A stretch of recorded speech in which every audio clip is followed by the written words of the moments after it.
Hello everyone, welcome back to my channel English Excel. आज मैं फिर आपके लिए 10 इम्पॉर्टेंट वोकैबलरीज लेके आई हूँ जो आपके इंग्लिश नॉलेज को इन्हांस करेगा, आपके नॉलेज को इम्प्रूव करेगा। फ्रेंड्स, कोई भी इफेक्टिव सेंटेंस फॉर्म करने के लिए आपको वोकैबलरी का नॉलेज होना बहुत ही ज़रूरी है, उस पर एक कमांड होना बहुत ही ज़रूरी है। तो इसलिए हम 10 वोकैबलरीज रेगुलरली करेंगे। तो चलिए हम अपना वीडियो को स्टार्ट करते हैं।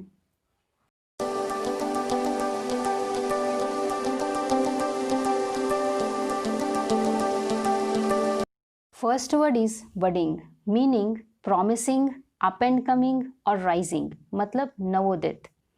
बडिंग हम उस सेंस में यूज करते हैं जब कोई पर्सन, चाहे उसने अपना जो भी करियर चुना हो, चाहे वो जिस भी फील्ड में हो, चाहे वो एक्टिंग में हो, राइटिंग में हो या पॉलिटिक्स में हो, वो अपने इनिशियल स्टेज में, वो अपने बिगिनिंग लेवल में बहुत ही ज़्यादा ग्रो कर रहा है, बहुत ही ज़्यादा डेवलप कर रहा है, बहुत ही ज़्यादा सफल हो रहा है। तो उसके डेडिकेशन को देख के, उसके पोटेंशियल, उसके क्षमता को देखकर ये लगता है कि वो आगे चलकर एक बड़ी सफलता को, एक बड़ी मुकाम को हासिल करेगा। तो बडिंग का मतलब है नवोदित। जैसे हम कहते हैं कि बडिंग जर्नलिस्ट, या फिर हम कहते हैं बडिंग बिजनेसमैन, या फिर हम कहते हैं बडिंग सिंगर या फिर novelist.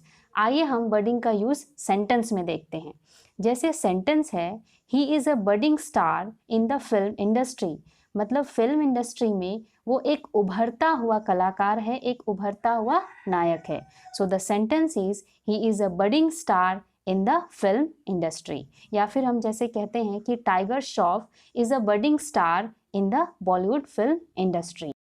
Next word is conceal, meaning hide, cover और स्क्रीन, मतलब छिपाना या फिर गुप्त रखना।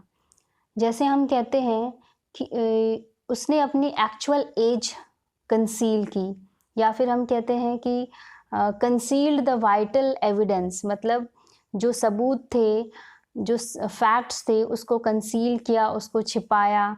या फिर हम कहते हैं कि जैसे हम सेंटेंस में अगर कहेंगे कि is there something you are concealing from me, मतलब क्या कुछ है जो तुम मेरे से कंसील कर रहे हो, छुपा रहे हो। या फिर हम जैसे कहते हैं कि उसने अपने ग्रीफ को, अपने दुख को अपने स्माइल से कंसील किया, छुपाया। जैसे हम सेंटेंस में यूज करेंगे कंसील को, तो the child concealed himself behind the door, मतलब बच्चे ने अपने आप को डोर के पीछे, दरवाजे के पीछे कंसील किया, छिपाया। So the sentence is the child concealed himself behind the door.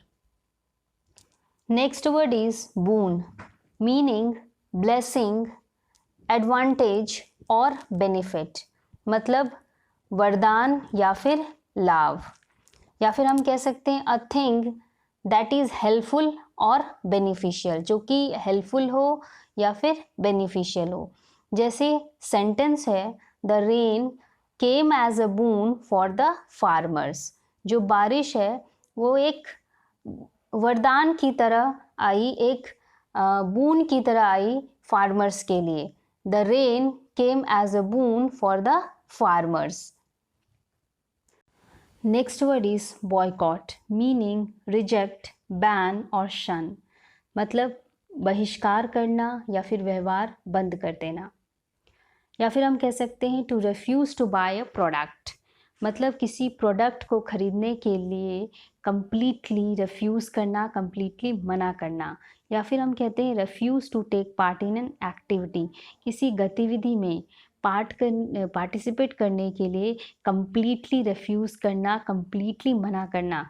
जब हम स्ट्रॉन्ग डिसअप्रूवल को शो करते हैं, जब हम कंप्लीटली अस्वीकार होते हैं। जैसे हम कहते हैं बॉयकॉट द मीटिंग, जब मीटिंग को हम पार्टिसिपेट करने के लिए कंप्लीटली मना करते हैं, रिफ्यूज़ करते हैं। या फिर हम कहते हैं बॉयकॉट ऑफ द नेगोशिएशन, या फिर हम कहते हैं boycott of the foreign products, या मतलब विदेशी सामान का पूरी तरह से व्यवहार करना बंद कर देना। जैसे फ्रीडम स्ट्रगल के टाइम जो इंडियंस थे, जो भारतीय थे, वो विदेशी सामान का क्या कर रहे थे, बॉयकॉट कर रहे थे, बहिष्कार कर रहे थे। सेंटेंस है, Sonam Wangchuck urged the people of India to boycott Chinese goods, Sonam Wangchuck जो कि लद्दाख के एक इंजीनियर हैं, उन्होंने भारतीय से ये अनुरोध किया, ये आग्रह किया, ये अपील किया कि चाइनीज़ गुड्स का इस्तेमाल करना बंद कर दे। So the sentence is Sonam Wangchuk urge the people of India to boycott Chinese goods. Next word is mesmerize, meaning spellbind, captivate और grip, या फिर हम कह सकते हैं attract and hold the interest and attention of, मतलब जो कि एक मैजिक की तरह काम करता है, एक मैजिक स्पेल की तरह काम करता है। जैसे हम कहते हैं कि मंत्र मुग्ध कर देना या फिर सम्मोहित करना। जैसे सेंटेंस है the voice of Arijit Singh mesmerised the audience, मतलब अरिजीत सिंह का जो वॉइस, उनका जो सॉन्ग था वो दर्शकों को पूरी तरह से मेस्मराइज कर दिया, पूरी तरह से मंत्रमुग्ध कर दिया। The sentence is the voice of Arijit Singh mesmerized the audience. Next word is confess, meaning admit, मतलब गलती स्वीकार करना। जैसे हम कहेंगे कि he confessed his crime, मतलब उसने अपना जुर्म कबूल कर लिया, confess कर लिया, उसने अपना जुर्म स्वीकार कर लिया। या फिर हम कहते हैं कि the criminal confessed his crime before the जज, मतलब क्रिमिनल ने, अपराधी ने अपना जो जुर्म है वो जज के सामने कन्फेस कर लिया, मतलब स्वीकार कर लिया, कबूल कर लिया। सेंटेंस है the child confessed his mistakes in front of his teacher, मतलब बच्चे ने अपना जो मिस्टेक है, अपनी गलतियाँ अपनी टीचर के सामने या फिर अपने प्रिंसिपल के सामने स्वीकार कर लिया। So the sentence is the child confess his mistakes in front of his teacher. Next word is douse, meaning extinguish, मतलब बुझाना। So the sentence is the fire fighters manage to douse the flames, मतलब जो fire fighters थे, जो आग बुझाने वाले थे, वो आग की लपटों को, मतलब आग को बुझाने में कामयाब रहे। So the sentence is the fire fighters manage to douse the flames. Next word is ridiculous. इस वर्ड का हम दो सेंस में यूज़ करते हैं। पहला मीनिंग है लाफेबल, कॉमिकल और फनी, मतलब हास्यप्रद। दूसरा मीनिंग है एब्सर्ड या फिर सिली, मतलब मूर्खतापूर्ण।